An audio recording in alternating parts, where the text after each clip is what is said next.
ಶಿವಕುಮಾರ್ ಅವರು ಸ್ಪಷ್ಟವಾಗಿ ಹೇಳಿದ್ದಾರೆ, ಮಾನ್ಯ ಮುಖ್ಯಮಂತ್ರಿ ಅವರಲ್ಲಿ ಮತ್ತು ಅವರಲ್ಲಿ DCM ಅವರಲ್ಲಿ ಏನು ಭಿನ್ನಾಭಿಪ್ರಾಯ ಇಲ್ಲ. ಹೈಕಮಾಂಡ್ ನಮಗೆ ಯಾವಾಗ ಕರೆಸ್ತಾರೆ, ಏನು ಆದೇಶವನ್ನು ನೀಡ್ತಾರೆ, ನಾವು ಶಿಸ್ತುಬದ್ಧತೆಯಿಂದ ಅದು ಪಾಲನೆ ಮಾಡ್ತೀವಿ ಅಂತ ಹೇಳಿದ್ದಾರೆ. ಇವತ್ತು 27, ನಾಡಿದ್ದು 29 ಚುನಾವಣೆ, ಕೊನೆ ಹಂತ ವೆಸ್ಟ್ ಬೆಂಗಾಲಲ್ಲಿ ಮುಗೀತದೆ.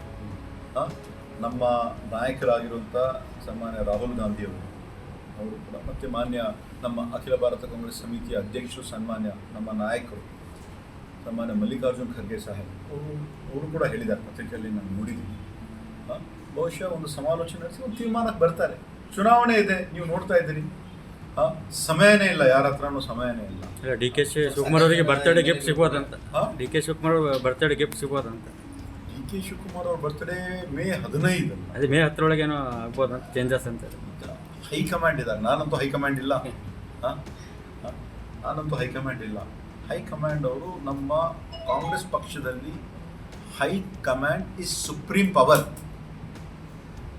ಅವರು ಏನು ನಿರ್ದೇಶನ ನೀಡ್ತಾರೆ, ಸನ್ಮಾನ್ಯ ಮುಖ್ಯಮಂತ್ರಿಯವರು, ಸನ್ಮಾನ್ಯ ಉಪಮುಖ್ಯಮಂತ್ರಿಯವರು ಮತ್ತು 137 ಶಾಸಕರು ನಾವು ಬದ್ಧರಾಗಿದ್ದೀವಿ.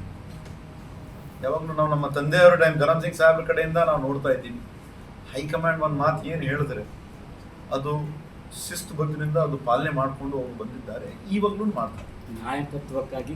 If you like this video, ಬೇಗ ಲೈಕ್ ಮಾಡಿ, ಕಾಮೆಂಟ್ ಮಾಡಿ, ಶೇರ್ ಮಾಡಿ ಹಾಗೂ ಯೋಯೋ ಟಿವಿ ಕನ್ನಡವನ್ನು ಸಬ್ಸ್ಕ್ರೈಬ್ ಮಾಡಿ.